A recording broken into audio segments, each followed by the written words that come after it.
ನಮಸ್ಕಾರ. ವೀರ ಕನ್ನಡಿಗ ಕಾರ್ಯಕ್ರಮಕ್ಕೆ ಸ್ವಾಗತ. ನಾನು ದಿವ್ಯಶ್ರೀ. ಸಾಧನೆ ಮಾಡೋದಕ್ಕೆ ಎಲ್ಲೇ ಎಂಬುದಿಲ್ಲ.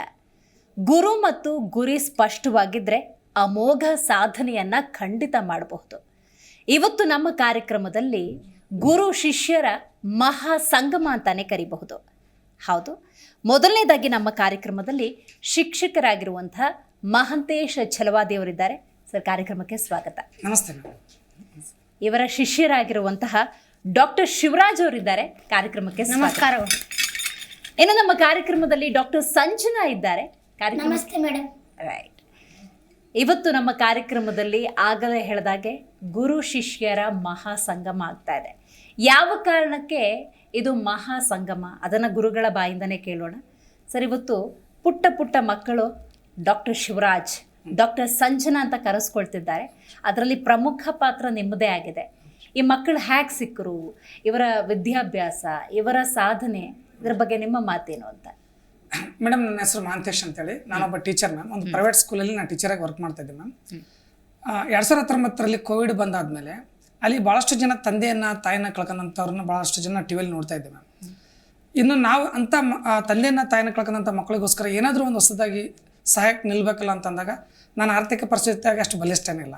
ಹಂಗಾಗಿ ಯೋಚನೆ ಮಾಡೋದು, ನನ್ನ ಹತ್ರ ಜ್ಞಾನ ಐತಿ, ಈ ಜ್ಞಾನವನ್ನು ಮಕ್ಕಳಿಗೆ ಉಚಿತ ದಾರಿ ಇರಬೇಕಲ್ಲ ಅಂತ ಅನ್ಕೊಂಡ್ಬಿಟ್ಟು ಮೇಡಮ್ ನಾನು ಅಪ್ಪು ವಿದ್ಯಾಧಾಮ ಅಂತ ಒಂದು ಸಂಸ್ಥೆಯನ್ನು ಮುದ್ಗಲಲ್ಲಿ ಕಟ್ಟಿ, ಯಾರು ತಂದೆಯನ್ನು ಕಳ್ಕೊಂಡಿರ್ತಾರೋ, ಯಾರು ತಾಯಿನ ಕಳ್ಕೊಂಡಿರ್ತಾರೋ, ಯಾರು ವಿಕಲಚೇತನ ಮಕ್ಕಳು ಇರ್ತಾರೋ ಅಂಥ ಮಕ್ಕಳಿಗೆ ಉಚಿತ ಶಿಕ್ಷಣ ತರಬೇತಿಯನ್ನು ಆರಂಭ ಮಾಡಿದೆ ಮ್ಯಾಮ್. ಅದರಲ್ಲಿ ಮೊಟ್ಟ ಮೊದಲಿಗೆ ಬಂದಂಥ 2 ವಿದ್ಯಾರ್ಥಿಗಳು ಶಿವರಾಜ್ ಮತ್ತು ಸಂಜನಾ ಅಂತೇಳಿ. ಇವ್ರ ತಾಯಿ ಆಶಾ ವರ್ಕರ್ ಮೇಡಮ್, ತಂದೆ ಕೂಲಿ ಕೆಲಸ ಮಾಡ್ತಾರೆ. ಒಂದೇ ಕುಟುಂಬದ ಮಕ್ಕಳು, ಒಂದೇ ಕುಟುಂಬ ಬಂದ ಅಣ್ಣ ತಂಗಿ ಮಕ್ಕಳು. ಫಸ್ಟ್ ಬಂದಿದ್ದು 2 ಮಕ್ಕಳು ಮೇಡಮ್. ಇವ್ರ ತಾಯಿನ ಕ್ವಾರಂಟೈನ್ ಡ್ಯೂಟಿಗೆ ಆಗ್ತಿದ್ರು. ಅವ್ರ ಮಕ್ಕಳು ಪಾಪ 2 ಮನೇಲೇ ಇರ್ತಿದ್ವು. ಆ ಟೈಮಲ್ಲಿ 2 ಮಕ್ಕಳು ತೊಗೊಂಡ್ಬಿಟ್ಟು ನಾನು ಏನೋ ಒಂದು ಕಲ್ಸೋಣ ಅಂತ ಸ್ಟಾರ್ಟ್ ಮಾಡಿದೆ ಮ್ಯಾಮ್. ಈ ಮಕ್ಳಿಗೆ ನಾವು ಯಾವ ಥರ ಜ್ಞಾನ ಕೊಡ್ಕೊಂತ ಹೋದೆ ಆ ಥರ ಮಕ್ಕಳು ಬೆಳೀತಾ ಹೋದ್ರು. ಈ ಮಕ್ಕಳು ದಡ್ರದ್ರಂತ ಒಂದು ಶಾಲೆಯಿಂದ TC ಕಿತ್ಕೊಟ್ಟಿದ್ರು, ಗೌರ್ಮೆಂಟ್ ಸ್ಕೂಲಲ್ಲಿ ಅಡ್ಮಿಷನ್ ಮಾಡಿದ್ರು ಮೇಡಮ್. ಆ ಮಕ್ಕಳು ತೊಗೊಂಡು ಇದೇ ಮಕ್ಳ ಕಡೆಯಿಂದ ಏನಾದರೂ ಸಾಧನೆ ಮಾಡಿಸ್ಬೇಕಂತ ನಾನು ಸುಮಾರು ಒಂದು 2 ವರ್ಷ ಇವ್ರಿಗೆ ತರಬೇತಿ ಮಾಡಿದೆ ಮೇಡಮ್. ಇವತ್ತು ಆಲ್ಮೋಸ್ಟ್ ಏಷ್ಯಾ ಖಂಡದಲ್ಲಿ ಇರ್ತಕ್ಕಂಥ ಎಲ್ಲ ವರ್ಲ್ಡ್ ರೆಕಾರ್ಡ್ಗಳನ್ನು ಬ್ರೇಕ್ ಮಾಡಿ ಅತಿ ಸಣ್ಣ ವಯಸ್ಸಿನಲ್ಲೇ international anti corruption and woman rights ಕೌನ್ಸಿಲಿಂದ ಗೌರವ ಡಾಕ್ಟರೇಟನ್ನು ಪಡೆದು, ವರ್ಲ್ಡ್ ಟ್ಯಾಲೆಂಟ್ ಅವಾರ್ಡನ್ನು ಪಡೆದು, ಮೊನ್ನೆ ನವೆಂಬರ್ ತಿಂಗಳಲ್ಲಿ ಮೇಡಮ್ ದೆಹಲಿಯಲ್ಲಿ ನಡೆದಂಥ ಹೊರನಾಡ ಮಕ್ಕಳ ಸಾಹಿತ್ಯ ಪರಿಷತ್ತಿಂದ ಇಡೀ ಭಾರತದಲ್ಲಿ ಈ 2 ಮಕ್ಕಳಿಗೆ ಪ್ರತಿಭಾ ಚೇತನ ಪ್ರಶಸ್ತಿ ಕೂಡ ಪಡೆದುಕೊಳ್ಳುವಂಥ ಹಂತಕ್ಕೆ ಮಕ್ಕಳು ಬೆಳೆದಿದ್ದಾರೆ ಮ್ಯಾಮ್. ಇವತ್ತು ಇವ್ರು ನೋಡಿ ನನ್ನ ಹತ್ರ ಸುಮಾರು ಒಂದು 80 ಮಕ್ಕಳು ಉಚಿತವಾಗಿ ಶಿಕ್ಷಣವನ್ನು ಪಡಿತಾ ಇದ್ದಾರೆ ಮ್ಯಾಮ್ ಇವತ್ತು ನಮ್ಮ. ರೈಟ್. ಹಾಗಾದ್ರೆ ನಿಮ್ಮ ಸಮಾಜ ಸೇವೆ, ಆ ವಿದ್ಯಾಸೇವೆ ಅನ್ನೋದು ನಿರಂತರವಾಗಿ ನಡೀತಾ ಇದೆ. ನನಗೆ ಕುತೂಹಲ ಆಗಿದ್ದು ಅಪ್ಪು ವಿದ್ಯಾಧಾಮ. ಯಾಕೆ ಅಪ್ಪು ವಿದ್ಯಾಧಾಮ ಅನ್ನೋದು ಸೃಷ್ಟಿಯಾಯಿತು? ಏನು ಪ್ರೇರಣೆ ನಿಮಗೆ ಅಂತ? ಮ್ಯಾಮ್, ನಾನು ಈ ಒಂದು ಒಳ್ಳೆ ಕಾರ್ಯಕ್ಕೆ ಯಾರ್ದಾದ್ರೂ ಒಬ್ರು ಒಳ್ಳೆ ವ್ಯಕ್ತಿ ಹೆಸರನ್ನು ಇಡಬೇಕಂತ ನಾನು ಅನ್ಕೊಂಡೆ ಮ್ಯಾಮ್. ಆ ಸಮಯದಲ್ಲಿ ನಮ್ಮ ಅಪ್ಪು ಸರ್ ಅವರು, ನಾನು ಕೂಡ ಅವರ ಅಭಿಮಾನಿ. ಯಾಕಂದ್ರೆ ಕನ್ನಡದ ಕೋಟ್ಯಾಧಿಪತಿಯನ್ನ ಎಲ್ಲ ಎಪಿಸೋಡ್ಗಳನ್ನು ಕೂಡ ನೋಡ್ಕೊಂತ ಬರ್ತಾ ಇದ್ದೆ ಮ್ಯಾಮ್. ಅವರು ಅಭಿಮಾನಿ ಆಗಿರೋದ್ರಿಂದ ಆ ಸರ್ ಹೆಸರ ಮೇಲೆ ಇದನ್ನ ಆರಂಭ ಮಾಡಿದ್ರೆ ಹೆಂಗಿರುತ್ತೆ ಅಂತೇಳಿ ನಾನು ಈ ಕೋಚಿಂಗ್ ಕ್ಲಾಸ್ನ ಓಪನ್ ಮಾಡಿದಾಗ ಅಪ್ಪು ಸರ್ ಇದ್ರು ಮ್ಯಾಮ್. ಅವಾಗಲೇ ಅಷ್ಟೊತ್ತಿಗೆ ಇವ್ರದ್ದು India book of record madam. ನಾನು 2019ರಲ್ಲಿ ಇದನ್ನ ನಾನು ಆರಂಭ ಮಾಡಿದೆ. ಆನ್ಲೈನ್ ಕ್ಲಾಸಸ್ ಕೊಡ್ಕೊಂತ ಹೊಂಟೆ ಮ್ಯಾಮ್, ಯಾಕಂದ್ರೆ ಕೋವಿಡ್ ಇತ್ತಲ್ರಿ. ತದನಂತರ 2022ರಲ್ಲಿ ಇವ್ರದ್ದು ಇಂಡಿಯಾ ಬುಕ್ ಆಫ್ ರೆಕಾರ್ಡ್ ಆಗಿತ್ತು ಮೇಡಮ್. 21 ಎಂಡಿಂಗ್ ಹಿಂಗೆ ನಾವು ಆ ಇಂಡಿಯಾ ಬುಕ್ ಆಫ್ ರೆಕಾರ್ಡ್ ಪ್ರಶಸ್ತಿಯನ್ನ ಅಪ್ಪು ಸರ್ ಕಡೆನೇ ತಗೋಬೇಕಂತೇಳಿ ನಾವು ಭಾಳ ಆಸೆ ಇಟ್ಟಿದ್ವಿ ma'am.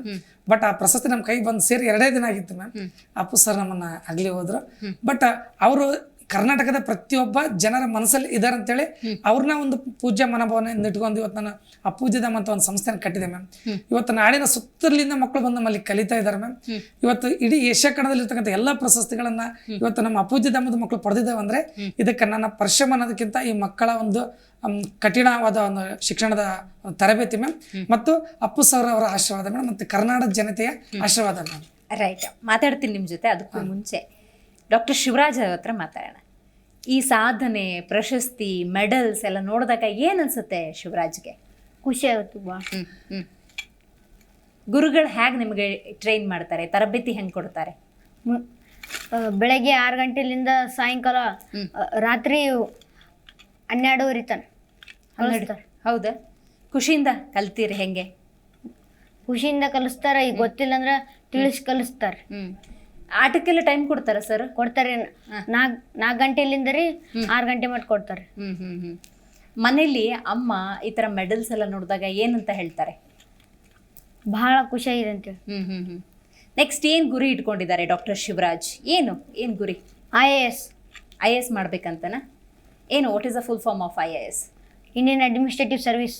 Right, very nice. Doctor Sanjana ಅವ್ರನ್ನ ಮಾತಾಡ್ಸೋಣ. ಅಮ್ಮಂಗೆ ಹೆಂಗೆ ಖುಷಿಯಾಗಿದೆ ಈ ಥರ ಮೆಡಲ್ಸ್ ಎಲ್ಲ ನೋಡಿದಾಗ? ನಿಮ್ಮ ಕುಟುಂಬದಲ್ಲೆಲ್ಲ ಏನು ಹೇಳ್ತಾರೆ? ಭಾಳ ಖುಷಿ ಆಯ್ತು, ಇನ್ನೂ ಹಂಗತಿ ಮುಂದೆ ತಗೋ. ಹೌದಾ? ಊರಿನವರೆಲ್ಲ ಹೆಮ್ಮೆ ಪಡ್ತಾರ? ಏನಾದರೂ ಮಾತಾಡಿದಾರ ನಿಮ್ಮ ಜೊತೆ? ನಿಮ್ಮ ಸಾಧನೆ ನೋಡಿ ಏನಂತಾರೆ ಊರಿನ ಜನ? ಮೇಡಮ್ ಇನ್ನೂ ಹಂಗೆ ಚೆನ್ನಾಗಿ ಮಾಡ್ರಿ, ನಮ್ಮ ಮುದುಗಲ್ಲಿಗೆ ಒಳ್ಳೆ ಹೆಸರು ತಂಬರ್ರಿ ಅಂತಾರೆ. ಈಗ ನೀವು ಯಾವ ಪ್ರಶಸ್ತಿನೂ ಬಿಟ್ಟಿಲ್ಲ ಅಂತ ಅನಿಸುತ್ತೆ. ಅಷ್ಟು ಎಲ್ಲ ಮೆಡಲ್ಸ್ ನಿಮ್ಮ ಕುತ್ತಿಗೆಯಲ್ಲಿ ರಾರಾಜಿಸ್ತಾ ಇದೆ. ನಿಮ್ಮ ಶಾಲೆಯಲ್ಲಿ ಬೇರೆ ಸ್ಟೂಡೆಂಟ್ಸಿಗೆ ಇದು ಹೆಂಗೆ ಸ್ಫೂರ್ತಿ ಅಂತ ಅನಿಸುತ್ತೆ? ಬೇರೆ ಸ್ಟೂಡೆಂಟ್ಸು ಖುಷಿಯಿಂದ ಕಂಗ್ರ್ಯಾಚುಲೇಟ್ ಮಾಡ್ತಾರಾ? ಹ್ಞೂ ಮೇಡಮ್. ರೈಟ್. ಸರ್, ನೀವು ಹೇಳಬೇಕು, ಈ ಮಕ್ಕಳು ನಿಮಗೆ ಹ್ಯಾಕ್ ಸಿಕ್ಕರು? ಯಾವ ಕಾರಣಕ್ಕೆ ಇವರನ್ನೇ ಟ್ರೈನ್ ಮಾಡಬೇಕು ಅಂತ ಅನ್ನಿಸ್ತು ಅಂತ? ಮ್ಯಾಮ್ ನಾನು ಫಸ್ಟ್ ಹೇಳಿದ್ನಲ್ಲ ಮ್ಯಾಮ್, ಯಾರಾದರೂ ಈ ಥರ ತಂದೆ ಕಳ್ಕೊಂಡಂತ ತಾಯಿ ಕಳ್ಕೊಂಡಂತ ಅನಾಥ ವಿಕಲಚೇತನ ಮಕ್ಕಳಿಗೆ ತರಬೇತಿ ಕೊಡ್ಬೇಕಂತಂದಾಗ ಮ್ಯಾಮ್ ಆ ಥರ ಹುಡುಗರು ಹುಡುಕಾಡ್ತಾ ಇದ್ದೀನಿ. ಕೋವಿಡ್ ರನ್ನಿಂಗಲ್ಲೇ ಇತ್ತು ಮ್ಯಾಮ್, ಸ್ವಲ್ಪ ಎರಡನೇ ಕೋವಿಡ್ ಎಲ್ಲ ಎಂಡಿಂಗ್ ಮೂಮೆಂಟಲ್ಲಿ ಇತ್ತು. ಆ ಟೈಮಲ್ಲಿ ಇವ್ರ ತಾಯರನ್ನ ಕ್ವಾರಂಟೈನ್ ಡ್ಯೂಟಿ ಹಾಕ್ತಾರೆ, ಆಶಾ ವರ್ಕರ್ ಮ್ಯಾಮ್ ತಾಯರ. ಹಾಗೆ ಬೆಳಗ್ಗೆಯಿಂದ ಈ ಮಕ್ಕಳಲ್ಲಿ ಮನೆ ಹತ್ರನೇ ಓಡಾಡ್ತಾ ಇದ್ದು, ನಮ್ಮ ನಿಯರ್ ಆಗುತ್ತೆ ಮ್ಯಾಮ್. ಹಂಗಾಗಿ ಫಸ್ಟಿಗೆ 2 ಮಕ್ಳು ತಗೊಂಡೆ ನಾನು ಮನೆಗೆ ಹೇಳಿ, ಇಲ್ಲಿ ಓಡಾಡೋದ್ ಬದಲು ನನ್ನ ಹತ್ರ ಬರ್ರಿ, ನಾ ಏನಾರು ಕಲಿಸ್ತೀನಿ. ಯೂಶಲಿ ಯಾವುದೋ ಮಕ್ಕಳನ್ನ ನೀವು ಜವಾಬ್ದಾರಿನ ತಗೊಳ್ಳೋದು ಅಂದ್ರೆ ಅದೊಂಥರ ರಿಸ್ಕೆ, ಅದೊಂಥರ ಸವಾಲು. ಆ ತಾಯಿ ಬಿಡ್ತಾರೋ ಇಲ್ವೋ ಅಂದ್ರೆ ಅದೊಂದು ದೊಡ್ಡ ರಿಸ್ಕ್. ಅದನ್ನ ನೀವು ಸವಾಲಾಗಿ ಸ್ವೀಕರಿಸಿದ್ರೆ ಹೆಂಗೆ ಅಂತ? ಮೇಡಮ್ ಅವ್ರ ತಾಯರು ಹೇಳಿದಾಗ ಅವ್ರ ತಾಯರು ಹೇಳಿದ್ರಿ, ನನಗೂ ಕೂಡ ಅದಾಸ ಐತಿ, ಮಕ್ಳು ಏನಾದ್ರು ಓದಿ ದೊಡ್ಡ ವ್ಯಕ್ತಿಗಳಾಗ್ಲಿ ಅಂತ. ಬಟ್ ಇವರು ಏನು ಓದಕ್ಕೆ ಬರಲ್ಲ ಅಂತೇಳಿ ಒಂದು ಶಾಲೆಯಿಂದ TC ಕೂಡ ಕಿತ್ಕೊಟ್ಟಿದ್ರು. ಹಂಗಾಗಿ ಗೌರ್ಮೆಂಟ್ ಸ್ಕೂಲ್ಗೆ ಅಡ್ಮಿಷನ್ ಮಾಡಿಸಿದ್ದೀವಿ. ಇವ್ರು ಏನು ಅಕ್ಷರ ಜ್ಞಾನನೇ ಇಲ್ಲ ಅಂತಂದಾಗ ಇದೇ ಮಕ್ಕಳನ್ನೇ ಮುಂದೊಂದು ದಿನ ನಮ್ಮ ದೇಶ ಕೊಂಡಾಡಂಗೆ ನಾ ಮಾಡ್ತೀನಿ, ಈ ಮಕ್ಕಳನ್ನ ಹತ್ರ ಕಳ್ಸಮ್ಮ ಅಂತ ಹೇಳಿದಾಗ ಅವ್ರ ತಾಯರು, ನಾನಂತೂ ಮನೇಲಿ ಇರಲ್ಲ, ನಾನು ಕೋವಿಡ್ ಡ್ಯೂಟಿ ಹಾಕಿರ್ತಾರೆ, ಹೋಗಿರ್ತೀನಿ, ಕರ್ಕೊಂಡು ಕಳಿಸ್ರಿ ಸರ್ ಅಂತ ಹೇಳಿದ್ರು. 2 ಮಕ್ಕಳು ಇವು ಭಾಳ ಪ್ರಾಮಾಣಿಕತೆಯಿಂದ ಮೇಡಮ್ ಬೆಳಗ್ಗೆ 6 ಗಂಟೆಗೆ ಅಂದ್ರೆ 6 ಗಂಟೆಗೆ ಬರ್ತಾ ಇದ್ರು, ಕುಂತು ಕಲಿತಾ ಇದ್ರು ಮ್ಯಾಮ್. ಸಾಯಂಕಾಲ ನಾನು ನೈಟ್ ಎಷ್ಟು ಗಂಟೆಗೆ ಬಿಟ್ಟರೆ ಅಲ್ಲಿವರೆಗೂ ಕುಂತು ಓದ್ತಾ ಇದ್ರು. ಮಿಡಲಲ್ಲಿ ಸ್ವಲ್ಪ ಆಟ, ಕರಾಟೆ ಅದು ಇದು ಅಂತ ನಾನು ಕಲಿಸ್ತಾ ಇದ್ದೆ ಮ್ಯಾಮ್, ಆಕ್ಟಿವಿಟೀಸ್ ಕೊಡ್ತಾ ಇದ್ದೆ. ಅವರು ಫರ್ ಡೇ ಕಲಿತಾ ಹೋದ್ರು ಮೇಡಮ್. ಅವ್ರು ಹೆಂಗೆ ಕಲಿತಾ ಹೋದ್ರೆ ಅವ್ರಿಗೆ ಗೊತ್ತಿರಲಾರ್ದಂಗೆ ಅದರಲ್ಲಿ ಇನ್ವಾಲ್ವ್ಮೆಂಟ್ ಆಗಿ ನಾನು ಕೊಟ್ಟಿರೋಕ್ಕಿಂತ ಸಮಯ ಜಾಸ್ತಿ ಬಳಸ್ಕೊಂಡು ಮ್ಯಾಮ್ ಅವರು ಇವತ್ತು ಸುಮಾರು ಒಂದು 50,000 to 60,000 ಪ್ರಶ್ನೆಗಳಿಗೆ ನೀರು ಕೂಡ ಅಷ್ಟು ಸರಳವಾಗಿ ದೇಶ, ನಾಡು, ಗುಡ್ಡ, ಬೆಟ್ಟ, ಜಲ ಯಾವುದೇ ಮೂಲೆಯಲ್ಲಿ ನೀವು ಪ್ರಶ್ನೆ ಕೇಳಿದ್ರು ಕೂಡ ಅವ್ರು ಉತ್ತರ ಕೊಡೋಷ್ಟು ಅಂತಕ್ಕೆ ಈ ಮಕ್ಕಳು ಬೆಳೆದಿದ್ದಾರೆ ಮ್ಯಾಮ್. ಇವ್ರು ಅಷ್ಟೇ ಅಲ್ಲ ಮೇಡಮ್, ನಮ್ಮಲ್ಲಿ ಸುಮಾರು ಮಕ್ಕಳು ಬೆಳೆದಿದ್ದಾರೆ. ಅವ್ರು ಈಗ 1-2 ಅಚೀವ್ಮೆಂಟ್ ಮಾಡ್ತಾ ಇದ್ದಾರೆ. ಅದರಲ್ಲಿ ಇವರು ಮೊದಲಿಗೆ ಬಂದು ನನ್ನ ಹತ್ರ ಅದೇ ರೂಟಲ್ಲಿ ಇದ್ದಾರೆ ಮ್ಯಾಮ್. ಆ ಮಕ್ಕಳು ಕೆಲವರು ಓದಿಗೆ ಇಂಟ್ರೆಸ್ಟ್ ಇರ್ಲಾರ್ದ್ರು ಕೂಡ ಇವ್ರು ನೋಡ್ಬಿಟ್ಟು ಇವ್ರ ಜೊತೆಗೆ ಓದಕ್ಕೆ ಕುಂದಿರ್ತಾ ಇದ್ದಾರೆ ಮ್ಯಾಮ್. ಸೂಪರ್.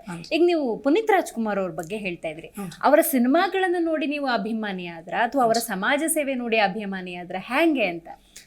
ಮೇಡಮ್ ಆಕ್ಚುಲಿ ನಾನು ಸಿನಿಮಾ ಅನ್ನೋದಕ್ಕಿಂತ ಅವ್ರು ಕನ್ನಡದ ಕೋಟ್ಯಾಧಿಪತಿ ನಡೆಸ್ತಾ ಇದ್ರಲ್ರಿ ಮ್ಯಾಮ್, ಅಲ್ಲಿ ಬಹಳ ಜನ ಕಷ್ಟದಲ್ಲಿರ್ತಕ್ಕಂಥವ್ರು ಅಲ್ಲಿ ಬಂದು ಆರ್ಟ್ ಶೀಟಲ್ಲಿ ಕೊಡ್ತಾ ಇದ್ರು, ಅವ್ರ ಜೊತೆ ಕಮ್ಯುನಿಕೇಶನ್ ಮಾಡ್ತಕ್ಕಂಥದ್ದು, ಆಮೇಲೆ ಅವ್ರಿಗೆ ಸಮಾಜದ ಮೇಲೆ ಇರ್ತಕ್ಕಂಥ ಕಳಕಳಿ ಅದನ್ನೆಲ್ಲ ನೋಡಿದಾಗ ನಾನು ಮುಂದೆ ಏನಾದ್ರು ಒಂದು ಒಳ್ಳೆ ಕಾರ್ಯ ಮಾಡಿದಾಗ ಇವ್ರ ಹೆಸರು ಬಹಳ ಸೂಕ್ತ, ಇವ್ರ ಹೆಸರಿನ ಮೇಲೆನೆ ನಾವು ಏನಾದ್ರು ಒಂದು ಒಳ್ಳೆ ಕಾರ್ಯಕ್ರಮ ಮಾಡಬೇಕು ಅಂತ ನಾನು ಅನ್ಕೊಂಡಾಗ ಮೇಡಮ್, ಇದು ಈ ಶಿಕ್ಷಣ ಅಂತಕ್ಕಂಥದ್ದು ಇವತ್ತು ಚಿನ್ನಕ್ಕಿಂತ ಅನ್ನ ಶ್ರೇಷ್ಠ, ಅನ್ನಕ್ಕಿಂತ ಅಕ್ಷರ ಶ್ರೇಷ್ಠ ಅಂತ ಒಂದು ಮಾತಿದೆಯಲ್ಲ ಮ್ಯಾಮ್.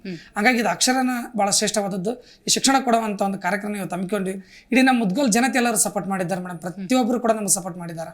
ಅವರೆಲ್ಲರ ಒಂದು ಸಪೋರ್ಟ್ನಿಂದ ಇವತ್ತು ನಮ್ಮ ಅಪುದ್ಯಮ ಅಂತಕ್ಕಂಥ ಸಂಸ್ಥೆ ನಮ್ಮ ತಾಲೂಕು ಜಿಲ್ಲೆ ಹಂತದಲ್ಲಿ ಕೂಡ ಒಂದು ಒಳ್ಳೆಯ ಹೆಸರನ್ನು ಪಡೆದು ಇವತ್ತು ಎಲ್ಲಿ ಮೂಲೆಯಿಂದ ತಂದೆಯನ್ನು ಕಳ್ಕೊಂಡಂಥ ಮಕ್ಕಳು, ತಾಯಿನ ಕಳ್ಕೊಂಡಂಥ ಮಕ್ಕಳು, ವಿಕಲಚೇತನ ಮಕ್ಕಳು, ಕಡು ಬಡತನದ ಮಕ್ಕಳು ಬಂದು ಇವತ್ತು ಶಿಕ್ಷಣವನ್ನು ಪಡೆದು ಯಾರಿಗೂ ಕಡಿಮೆ ಇಲ್ಲ ಅನ್ನೋ ರೀತಿಯಲ್ಲಿ ಆ ಮಕ್ಕಳು ಬೆಳೀತಾ ಇದ್ದಾರೆ. 96, 97, 98 ವರೆಗೂ ನಮ್ಮಲ್ಲಿ SSLC ರಿಸಲ್ಟ್ ಕೂಡ ಮಾಡ್ಕೊಂಡು ಹೋಗಿದ್ದಾರೆ ಮ್ಯಾಮ್ ಮಕ್ಕಳು ಇವತ್ತು. ರೈಟ್. ಡಾಕ್ಟರ್ ಶಿವರಾಜ್, ಸಿನಿಮಾ ನೋಡ್ತೀರಾ ನೀವು? ನೋಡ್ತೀವಿ. ಯಾವ favourite actor? Puneeth Rajkumar sir. ಅವರ ಯಾವ ಸಿನಿಮಾ ತುಂಬಾ ಇಷ್ಟ ಆಗುತ್ತೆ? ಮೈತ್ರಿ. ಯಾವ ಕಾರಣಕ್ಕೆ? ಅವರ ಸಮಾಜ ಸೇವೆಗಳನ್ನು ನೋಡಿ, ಅವರು ಆರ್ಟ್ ಸೀಟಲ್ಲಿ ಬಡವರಿಗೆ ಕಷ್ಟಪಟ್ಟು ಬಂದು ಕುಂತಿರ್ತಾರಲ್ರಿ, ಅವರಿಗೆ ಕೋಟ್ಯಾಧಿಪತಿ ರೆಗ್ಯುಲರ್ ಆಗಿ ವಾಚ್ ಮಾಡ್ತಿದ್ರಿ? ವಾಚ್ ಮಾಡ್ತೀವಿ. ರೈಟ್. ನಮ್ಮ ಸಂಜನಾಗೆ ಯಾರು ಫೇವ್ರೇಟ್ ಆಕ್ಟರ್? ಪುನೀತ್ ರಾಜ್ಕುಮಾರ್ ಅವ್ರ ಸಿನಿಮಾಗಳ ಹೆಸರು ಹೇಳ್ಬೋದಾ ನೋಡೋಣ? ಪ್ರೇಮದ ಕಾಣಿಕೆ, ಸನಾದಿ, ಅಪ್ಪಣ್ಣ, ತಾಯಿಗೆ ತಕ್ಕ ಮಗ, ವಸಂತ ಗೀತೆ, ಭೂಮಿಗೆ ಬಂದ ಭಾಗ್ಯವಂತ, ಹೊಸ ಬೆಳಕು, ಜಲಸ ಮೂಡಗಳು, ಭಕ್ತಬರದ, 2 ನಕ್ಷತ್ರಗಳು, ಯಾರಿವ, ಬೆಟ್ಟದೋಷು, ಮಚ್ಚದ ಕಣ್ಣಪ್ಪ, ಪರಶುರಾಮ, ಅಪ್ಪು, ಅಭಿ, ವೀರ ಕನ್ನಡಿಗ, ಮೌರ್ಯ, ಆಕಾಶ, ನಮ್ಮ ಬಸವ, ಅಜಯ್, ಅರಸು, ಮಿಲಾನ್, ಬಿಂದಾ, ಸಂಶೀರ, ಆದ್ರ, ಪೃಥ್ವಿ, ಜಾಂಕಿ, ಹುಡುಗರು, ಅಣ್ಣಬಂಡ, ಯಾರೇ ಕೂಗಾಡೆ, ನಿನ್ನಿಂದ ಎಲ್ಪವರ್, ಮೈತ್ರಿ, ರಣೇಕರ, ಚಕ್ರವ್ಯ, ದೊಡ್ಡಮ್ಮನ ಹುಡುಗ, ಆಂಜನೇಯ ಪುತ್ರ, ನಡಸರ್ಬೊಮ್ಮ, ಯುವರತ್ನ, ಜೈನ್, ಲಕ್ಕಿಮನ್, ಗಂಧದ ಗುಡಿ. ಅದ್ಭುತ. ಸ್ವತಃ ಪುನೀತ್ ರಾಜ್ಕುಮಾರ್ ಏನಾದ್ರು ಈ ಸಂದರ್ಭದಲ್ಲಿ ಅವ್ರು ಇದ್ದು ನೋಡಿದಿದ್ರೆ ಅವ್ರು ದೊಡ್ಡ ನಮಸ್ಕಾರವನ್ನು ಹೇಳ್ತಾರೆ. ಬಹಳ ಖುಷಿ ಪಡ್ತಾರೆ. ಇಷ್ಟೆಲ್ಲ ಸಾಧನೆ ನೋಡಿದ್ರೆ ಅವ್ರು ನಿಜವಾಗ್ಲೂ ಇವನ್ನೆಲ್ಲಾನು ಅವ್ರ ಕಡೆಯಿಂದನೇ ತಗೋಬೇಕನ್ನೋದು ನಮಗೂ ಆಸೆ ಭಾಳ ಇತ್ತು. ಇವತ್ತಿಲ್ಲ. ನಿಮ್ಗೆ ಇನ್ನೊಂದು ವಿಶೇಷ ಹೇಳ, ನಮ್ಮ ಜಿ ಕನ್ನಡ ನ್ಯೂಸ್ನಲ್ಲಿ ನಾವು ಹಿಂದೆ ಒಂದು ಕಾರ್ಯಕ್ರಮ ಮಾಡಿದ್ವಿ. ಆ ಕಾರ್ಯಕ್ರಮದ ಹೆಸರು ಯುವರತ್ನ ಅಂತ ಹೇಳಿ. ಈ ಕಾರ್ಯಕ್ರಮದ ಹೆಸರು Veera Kannadiga. It is completely dedicated to Puneeth Rajkumar. ನಮ್ಗೆ ಈ ಕಾರ್ಯಕ್ರಮದಲ್ಲಿ ನೀವು ಬಂದಿರೋದು ನಮಗೂ ಕೂಡ ಹೆಮ್ಮೆ. ರೈಟ್, ಜೀವ ಕನ್ನಡ ಆಭಾರಿ ಆಗಿರ್ತೀವಿ. Right right, very nice. ಇವರ ಸಾಧನೆ ಬಗ್ಗೆ ಹೇಳಿ. ಏನೇನು ರೆಕಾರ್ಡ್ಸ್ಗಳನ್ನು ಇವರು ಬ್ರೇಕ್ ಮಾಡಿದ್ದಾರೆ, ಏನೇನು ಸಾಧನೆ ಮಾಡಿದ್ದಾರೆ? ಮೇಡಮ್, ಇವರು ಸಾಮಾನ್ಯ ಜ್ಞಾನ ವಿಷಯದಲ್ಲಿ ಡಿಫ್ರೆಂಟ್ ಇವೆಂಟ್ಸ್ಗಳನ್ನು ಆಯ್ಕೆ ಮಾಡಿರಿ. ಒಂದೊಂದು ಓಡ್ ರೆಕಾರ್ಡ್ಗಳಿಗೂ ಒಂದೊಂದು ಇವೆಂಟ್ಸ್ಗಳನ್ನು ಆಯ್ಕೆ ಮಾಡಿದ್ದಾರೆ.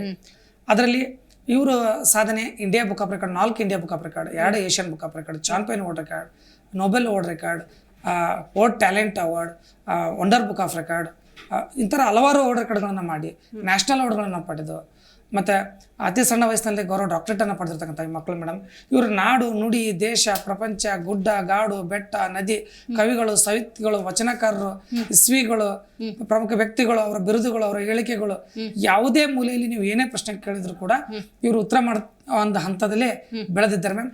ಅದು ಇವ್ರಿಗೆ ಪುನೀತ್ ರಾಜ್ಕುಮಾರ್ ಸರ್ ಅವರ ಒಂದು ಸ್ಫೂರ್ತಿ, ಆ ಒಂದು ಕನ್ನಡ ಕೋಟ್ಯಾಧಿಪತಿ ಸ್ಫೂರ್ತಿ ಅನ್ನೋದ್ರ ಜೊತೆಗೆ ಮೇಡಮ್ ನಮ್ಮ ಕನ್ನಡ ನಾಡಿನ ಮಣ್ಣಿನ ಒಂದು ಆ ಒಂದು ಶಕ್ತಿ ಇದೆಯಲ್ರಿ, ಆ ಶಕ್ತಿನೇ ಇದಕ್ಕೆ ಸ್ಫೂರ್ತಿ ಮ್ಯಾಮ್. ಖಂಡಿತ ಖಂಡಿತ. ಈಗ ಕಾರ್ಯಕ್ರಮ ಬರ್ತಿದ್ದಾಗ ನಿರಂತರವಾಗಿ ಕಾಯ್ಕೊಂಡು ಆ ಕಾರ್ಯಕ್ರಮ ನೋಡ್ತಿದ್ರ ಇವರು, ತೋರಿಸ್ತಿದ್ರ? ಹೌದ್ರಿ ಮ್ಯಾಮ್. ಅಲ್ಲಿ ಕ್ವಶನ್ ಕೇಳ್ತಿರ್ತಾರೆ, ಪ್ರಶ್ನಾವಳಿ ಬರುತ್ತೆ, ಆಮೇಲೆ ಕೆಳಗಡೆ ಅಲ್ಲೊಂದಷ್ಟು ಆಪ್ಷನ್ಸ್ ಕೊಡ್ತಾರೆ. ಅದಕ್ಕೆ ಮುಂಚೆನೆ ಹೇಳ್ಬಿಡ್ತಿದ್ರ ಆ ತರದ್ ಏನಾದ್ರು ಸಿಚುವೇಶನ್ ಆಗ್ತಿತ್ತ? ಆಗಿದೆ ಮ್ಯಾಮ್. ಅಲ್ಲಿ ನಡೀತಾ ಇರ್ಬೇಕಾದ್ರೆ ನಾಲ್ಕು ಆಪ್ಷನ್ ಕೊಟ್ಟಾಗ ಆಪ್ಷನ್ ಕೊಡೋಕ್ಕಿಂತ ಮುಂಚೆನೆ ಎಷ್ಟು ಆನ್ಸರ್ ಮಾಡಿದ್ದಾರೆ ಮ್ಯಾಮ್. ಆಪ್ಷನ್ ಕೊಟ್ಟ ಮೇಲೆ ಆನ್ಸರ್ ಮಾಡಿದ್ದಾರೆ. ನಾನು ಇನ್ನೊಂದ್ರಿ ಇವ್ರನ್ನ ತಯಾರು ಮಾಡಿದ್ದೆ ಕನ್ನಡದ ಕೋಟ್ಯಾಧಿಪತಿಗೋಸ್ಕರ ಅಂತ ಮ್ಯಾಮ್. ಬಟ್ ಏನ್ ಮಾಡ್ತಾರೆ, ಇವರು ಎಲ್ಲ ರೆಡಿ ಆದ್ರು, ಅದು ಅಪ್ಪು ಸರ್ ನಮ್ಮನ್ನಾಗ್ಲಿ ಹೋದ್ರು, ಅದು ಕನ್ನಡ ಕೋಟ್ಯಾಧಿಪತಿ ಅಲ್ಲಿಗೆ ಸ್ಟಾಪ್ ಆಯ್ತ್ರಿ. ಮುಂದೊಂದು ದಿನ ಅದು ಮತ್ತೆ ಒಳ್ಳೆ ಸ್ಟಾರ್ಟ್ ಆಯ್ತು ಅಂದ್ರೆ ಮೊದಲಿಗೆ ಆಯ್ಕೆ ಆದ ವ್ಯಕ್ತಿಗಳು ಇವ್ರು ಇರ್ತಾರೆ. ಈಗ ಕೋನ್ ಮನೆಗ ಕನ್ನಡಪತಿಗೆ ಕೂಡ ಒಂದು ಪ್ರಯತ್ನ ನಾನು ನಡೆಸ್ತಾ ಇದ್ದೀನಿ ಮ್ಯಾಮ್. ಅದು ಎಲ್ಲರ ಆಶೀರ್ವಾದದಿಂದ ಆಗ್ಲಿ ಅಂತ ಕೂಡ ನಾನು ನನಗೆ ಎಲ್ಲ ವಾತಾವರಣ ನೋಡ್ತಾ ಇರ್ಬೇಕಾದ್ರೆ ಒಳ್ಳೆ ಗುರು ಸಿಕ್ಕಿದ್ದಾರೆ, ಒಂದು ಗುರಿ ಇಟ್ಕೊಂಡಿದ್ದೀರಿ, ಶಾರದಾ ದೇವಿಯನ್ನ ಅದ್ಭುತವಾಗಿ ಒಲಿಸ್ಕೊಂಡಿದ್ದೀರಿ. ನನಗೆ ಆರ್ಥಿಕ ಸ್ಥಿತಿ ಬಗ್ಗೆ ತಿಳಿಸ್ಕೊಡ್ಬೇಕು. ನಿಮ್ಮ ಆರ್ಥಿಕ ಸ್ಥಿತಿ ಮತ್ತು ಮಕ್ಕಳ ಆರ್ಥಿಕ ಸ್ಥಿತಿ ಹೆಂಗಿದೆ? ಎಲ್ಲ ಸಪೋರ್ಟಿವ್ ಆಗಿದೆಯಾ? ಮೇಡಮ್, ಆಕ್ಚುಲಿ ನಾವು ಕೂಡ ಬಡ ಫ್ಯಾಮಿಲಿಯ ಮಗ ರೀ, ರೈತ ಫ್ಯಾಮಿಲಿ ಮಗ. ಅತಿ ಸಣ್ಣ ವಯಸ್ಸಲ್ಲಿ ನಾವು ಕೂಡ ತಾಯಿಯನ್ನು ಕಳ್ಕೊಂಡಂಥವ್ರು. ಶಿಕ್ಷಣಕ್ಕೋಸ್ಕರ ನಾವು ಕೂಡ ಬಹಳ ಕಷ್ಟಪಟ್ಟು ಅವ್ರವ್ರ ಮನೆಯಲ್ಲಿ ಅವ್ರವ್ರು ಸಹಾಯ ಮಾಡಿದ್ರನ್ನ ತಗೊಂಡ್ಬಿಟ್ಟು ನಾವು ಶಿಕ್ಷಣ ಪಡ್ಕೊಂಡಿವ್ರಿ. ನನಗಾಗಿರ್ತಕ್ಕಂಥ ಕಷ್ಟ ಒಂದು 10 ಜನಕ್ಕೆ ಆಗೋದನ್ನಾದ್ರೂ ತಪ್ಪಿಸ್ಬೇಕನ್ನೋ ಒಂದು ಉದ್ದೇಶದಿಂದ ನಾನು ಈ ಒಂದು ಅನಾಥ ವಿಕಲಚೇತನ ಏಕಪಾಲಕ ಮಕ್ಕಳಿಗೆ ಈ ಶಿಕ್ಷಣ ತರಬೇತಿಯನ್ನು ಆರಂಭ ಮಾಡಿದ್ದು. ಇವತ್ತು ನನಗೆ ತೃಪ್ತಿಕರ ಆಗಿದೆ ಮ್ಯಾಮ್. ನಾನು ಇವತ್ತು ಏನು ಗಳಿಸಿದ್ದೀನಿ ಅಂತ ಕೇಳಿದ್ರೆ ಕೋಟಿ ಕೋಟಿ ಬೆಲೆ ಬಾಳುವ ಈ ಒಂದು ವಿದ್ಯಾರ್ಥಿಗಳನ್ನು ಗಳಿಸಿದ್ದೀನಿ ಅನ್ನೋದೇ ನನಗೆ ದೊಡ್ಡ ಹೆಮ್ಮೆ ಮೇಡಮ್. ಹಂಗಾಗಿ ಇವಾಗ ಆರ್ಥಿಕತೆನಕ್ಕೆಲ್ಲ ನಾನು ಹೊರಗಡೆ ಒಂದು ಕಟ್ಟಿ ಮೇಲೆ ಮೊದಲು ಟ್ಯೂಷನ್ ಆರಂಭ ಮಾಡಿದೆ ಮ್ಯಾಮ್. ಅಲ್ಲಿ ಕುಂತು ಕಲ್ಸಕ್ಕೆ ಜಾಗ ಇರಲಿಲ್ಲ. ಲಾಸ್ಟ್ ಒಂದು ಖಾಸಗಿ ವಾಹಿನಿಯಲ್ಲಿ ನಮ್ದು ಒಂದು ನ್ಯೂಸ್ ಇದಾಯ್ತು ಮ್ಯಾಮ್. ಅದನ್ನ ನೋಡಿಬಿಟ್ಟು ಇಲ್ಲೇ ಬೆಂಗಳೂರಿಂದ ಇನ್ಕಮ್ ಟ್ಯಾಕ್ಸ್ ಡಿಪಾರ್ಟ್ಮೆಂಟ್ ಇಂದ ವಿಜಯಕುಮಾರ್ ಬಳ್ಳಾರಿ ಸರ್ ಅಂತಕ್ಕಂಥವ್ರೊಬ್ರು ಬಂದು ನಮ್ಗೆ ಒಂದು ಶೆಡ್ಡನ್ನು ಹಾಕಿಸ್ಕೊಟ್ರು ಮೇಡಮ್.